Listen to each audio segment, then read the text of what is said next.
যুবকদের বলতে চাই, আর বাতিলের পেছনে ঘুরো না, আর তোমার ওই সব নেতাদের পেছনে ঘুরো না যারা নিজেরাও নামাজ পড়ে না, তোমাকেও নামাজের কথা বলে না। ওরা নিজেরা মিথ্যা কথা কয়, তোমরা টের পাও না? কি বলেন, টের পাওয়া যায় না? মারামারি করে নিজেরা আর বদনাম দেয় অপরের উপরে। চোখের সামনে যারা এরকম পারে, চোখের সামনে যারা এরকম পারে, তাহলে রাত দিন 24 ঘন্টা তাদের আমলটা কেমন? এদের পেছনে ঘুরে কোনো লাভ নাই। কোনো লাভ আছে? হ্যাঁ, একটা লাভ আছে। সেই লাভটা হচ্ছে টাটকা কিছু সুখ পেতে পারো, কিছু মদের টাকা, কিছু হোটেলের টাকা, কিছু পরের মেয়ে নিয়ে ঘোরার টাকা, কিছু ভ্রমণের টাকা, কিছু অস্ত্রপাতি, কিছু ত্রাস সৃষ্টি করা। আর ত্রাস সৃষ্টি করবা, কয়টা অস্ত্রের মালিক হইছ?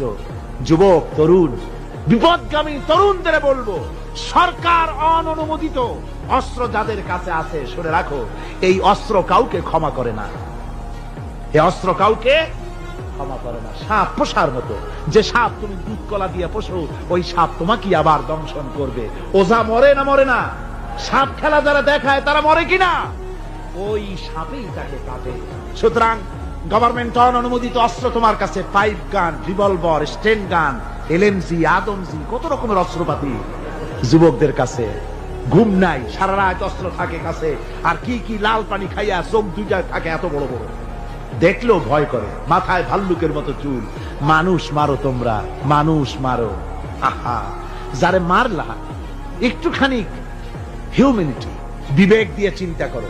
যাকে মেরেছ, ওই রাত্রে তার বাড়ির কাছে যাও, ওই রাত্রে গোপনে তার বাড়ির কাছে গিয়ে দেখো তার মা কিভাবে তার সন্তানের জন্য কাঁদতেছে, মায়ের কোলটা খালি হয়েছে বলে কিভাবে কাঁদতেছে, তার বাবা কিভাবে কাঁদতেছে, তার বউ থাকলে কিভাবে ছটফট করতেছে, তার কলিজার টুকরা সন্তান থাকলে কিভাবে আব্বা আব্বা বলে কাঁদতেছে।